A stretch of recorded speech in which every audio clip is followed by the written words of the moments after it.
వీడియోలో మనం వృశ్చిక రాశి వారికి అక్టోబర్ 5వ తారీఖు నుంచి 11 మధ్యలో జరగబోయే వార ఫలాలు పరిశీలించినప్పుడు ఈ వారంలో రవి 11వ స్థానంలో సంచరించడం జరుగుతుంది. సాధారణంగా రవి 11వ స్థానంలో ఉంటే జాతకుడికి అన్ని పనులు తనకి అనుకూలంగా రావడం జరుగుతూ ఉంటుంది. అలాగే మిగతా గ్రహాలు కూడా ఏ భావంలో ఉన్నప్పటికీ కూడా ఫేవరబుల్ రిజల్ట్ ఇవ్వడం జరుగుతుంది. అయితే ప్రస్తుతం రవి దశమాధిపతిగా లాభస్థానంలోకి రావడం వల్ల వృత్తిపరమైనటువంటి అభివృద్ధి రావడం జరుగుతూ ఉంటుంది. అంటే గవర్నమెంట్ సర్వీస్ వాళ్ళకి కానీ ప్రైవేట్ వాళ్ళకి కానీ ప్రమోషన్ రావడం, ఉద్యోగంలో అదనపు బాధ్యతలు, హోదా పెరగడం, పెద్దవారి యొక్క దీవెనలు లభించడం వల్ల వారి సహకారంతో జాతకుడు చాలా కాన్ఫిడెన్స్గా పనిచేయడం జరుగుతూ ఉంటుంది. అయితే దశమ స్థానంలో శుక్రుడు వ్యయాధిపతిగా దశమ స్థానంలో ఉండడం వల్ల ఉద్యోగంలో మార్పు కొరకు మీరైనా ప్రయత్నాలు చేస్తే మారే అవకాశం ఉంది. ఎక్కువగా వ్యాపార రంగంలో ఉన్నవాళ్ళు, టెంపరీగా ఇండివిజువల్ ఉద్యోగంలో ఉన్నవాళ్ళు వారి యొక్క కార్యాలయాన్ని కానీ బ్రాంచ్ని కానీ వేరే చోట పెట్టడం జరుగుతూ ఉంటుంది. అలాగే కొంత వ్యాపార విస్తరణ కూడా జరుగుతూ ఉంటుంది. ఏదైనా ప్రధానంగా వృత్తిపరమైన మార్పులు రావడం జరుగుతూ ఉంటుంది. బట్ ఏదైనా రవి 11లో ఉన్నప్పుడు ప్రభుత్వ ఉద్యోగులకి, రాజకీయ నాయకులకి ఇది చాలా అనుకూలంగా ఉంటుంది. పైపచ్చి రవి పైన శని యొక్క దృష్టి పడుతుంది.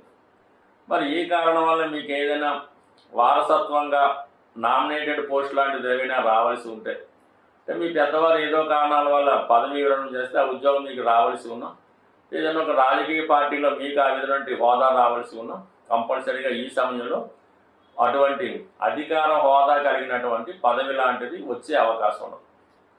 అయితే ఇప్పుడు ఈ వారం అంతా కూడా మరి కుజుడు 12వ స్థానంలో ఉన్నాడు. మరి షష్టాధిపతిగా 10 స్థానంలో ఉండడం వల్ల రుణ బాధల నుంచి విముక్తి కలుగుతుంది. చాలా కాలంగా ఇబ్బంది పెడుతున్నటువంటి అప్పులు బాకీలు ఏవైనా ఉంటే అవి సంపూర్ణంగా తీర్చివేయడం జరుగుతూ ఉంటుంది. అయితే ఇక్కడ లాభాధిపతి బుధుడు కూడా వెయిల్లో పడ్డాడు. అంటే ధనం వచ్చినంతసేపు ఉండదు, చాలా స్పీడ్గా ఖర్చు అవ్వడం జరుగుతూ ఉంటుంది. అలాగే ఏదైనా ఒక స్థిరాస్తి లాంటిది కొనాలనే మీ ఆలోచన, మీ ప్రయత్నం నెరవేరుతుంది.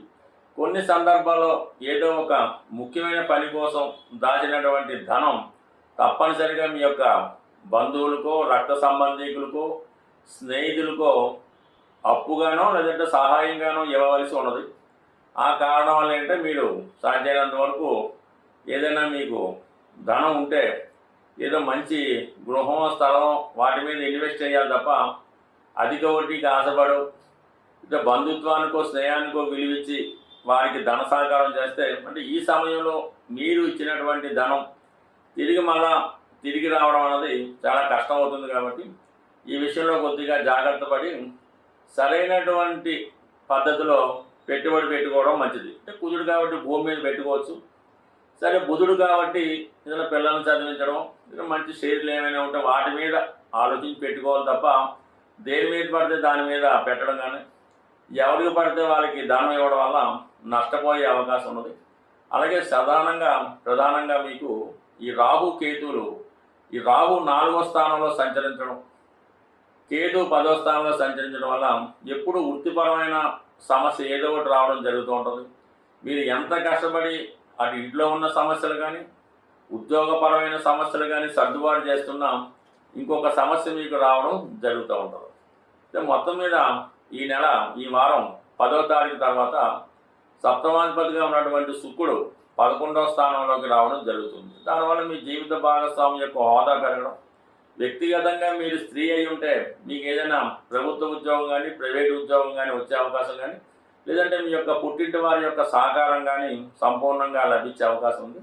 బట్ ఏదైనా వ్యయ స్థానంలో 2 గ్రహాలు ప్రభావం మీ మీద ఆర్థిక పరంగా అధిక ఒత్తిడి తీసుకొచ్చే అవకాశం ఉంది. గ్రహాల పరిస్థితి మనకి అనుకూలంగా లేనప్పుడు, గ్రహాల సంచారంలో మనకి గ్రహాలు చెడు ఫలితాలు ఇస్తున్నప్పుడు మనం తొందరగా గ్రహాల యొక్క అనుకూలత పొందాలంటే ఆ గ్రహం ఉన్న స్థానాన్ని బట్టి మనం పరిహారం చేసుకుంటే చాలా వరకు ఆ ఫలితం మనకి తొందరగా వచ్చే అవకాశం ఉంటుంది.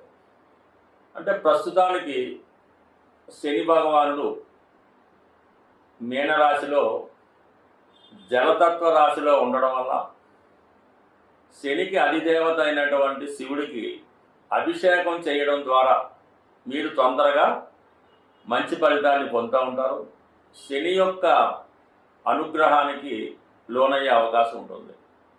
అంటే శని భగవానుడికి కేవలం ఏలినాటి శని, అష్టమ శని, అర్ధాష్టమ శని జరుగుతున్న వారే కాకుండా ప్రతి ఒక్కరూ కూడా విధి విధానంగా కంపల్సరిగా శని భగవానుని, శనీశ్వరుని పూజించవలసి ఉంటుంది. కాబట్టి ప్రస్తుతం మీరు శని భగవానుని ఈశ్వరుడికి లేదా డైరెక్ట్గా శని భగవానుడికి అభిషేకం చేయడం వల్ల మీ యొక్క సమస్యలు చాలా తొందరగా పరిష్కారం అయ్యే అవకాశం ఉంటుంది.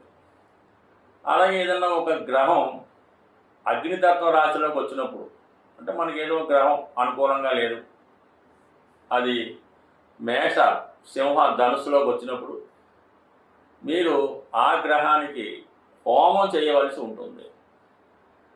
ఆ గ్రహానికి హోమం చేయడం వల్ల, అధిదేవతకి హోమం చేయడం వల్ల తొందరగా ఆ ఫలితం మీరు పొందడం జరుగుతూ ఉంటుంది. అదే వాయుతత్వ రాశులైనటువంటి మిథునం, తుల, అలాగే కుంభం, అంటే కుంభరాశిలో ప్రస్తుతం రాహు సంచారం చేస్తున్నాడు. కాబట్టి రాహుని మనం ప్రసన్నం చేసుకోవాలంటే జపం చేసుకోవడం ద్వారా, అంటే రాహు గ్రహానికి డైరెక్ట్గా జపం చేసుకోవడం కానీ, దుర్గా అమ్మవారికి సంబంధించినటువంటి స్తోత్రాలు చదువుకోవడం కానీ, అమ్మవారిని సంబంధించిన లలితా సహస్రనామం, దుర్గా అష్టోత్తరము ఏదో ఒకటి మీరు చదువుకోవడం వల్ల కంపల్సరిగా రాహు యొక్క అనుగ్రహం మీకు తొందరగా లభించే అవకాశం ఉంది. అదే భూతత్వ రాశుల్లో ఒక గ్రహం సంచరిస్తున్నప్పుడు కంపల్సరిగా మీరు దానాలు చేయవలసి ఉంటుంది. ఆ గ్రహానికి సంబంధించినటువంటి దానాలు చేయడం వల్ల ఫలితం తొందరగా రావడం జరుగుతూ ఉంటుంది. బట్ ఏదైనా ఈ పాపగ్రహాలకి కంప్లీట్గా మీరు జపం ద్వారా కానీ, హోమం ద్వారా కానీ, దానం ద్వారా కానీ మీరు ప్రసన్నం చేసుకోవచ్చు. శుభగ్రహాల్ని కేవలం ఆ శుభగ్రహాలకు సంబంధించినటువంటి అధిదేవతల్ని ఆ స్తోత్ర పారాయణం వల్ల, ఆ గ్రహానికి జపం వల్ల కంప్లీట్గా వాటిని మీరు అనుకూలంగా మార్చుకోవచ్చు. బట్ ఏదైనా కొన్ని గ్రహాలకి సులభంగా మీరు ఫలితం పొందవచ్చు. అంటే ఈ బుధుడు, ఈ శుక్రుడు, ఈ కుజుడు తొందరగా మీకు ప్రసన్నం అవ్వడం జరుగుతుంటుంది. కాబట్టి సులభంగా వాటిని మీరు శుభంగా మార్చుకోవచ్చు. అదే రాహువు, కేతువు, శని, గురువు ఒక పట్టాణాలు మనకి అనుకూలంగా మారే అవకాశం లేదు. కాబట్టి వాటికి ఎక్కువ సమయం కేటాయించి ఎక్కువగా చాలా దీక్షగా, చాలా ఘనంగా పరిహారం చేయవలసి ఉంటుంది. సో ఏదేమైనా గ్రహాన్ని మనం ఎంతగా ప్రసన్నం చేసుకుంటే మనకి జాతకం అంత అనుకూలంగా మారే అవకాశం ఉంటుంది.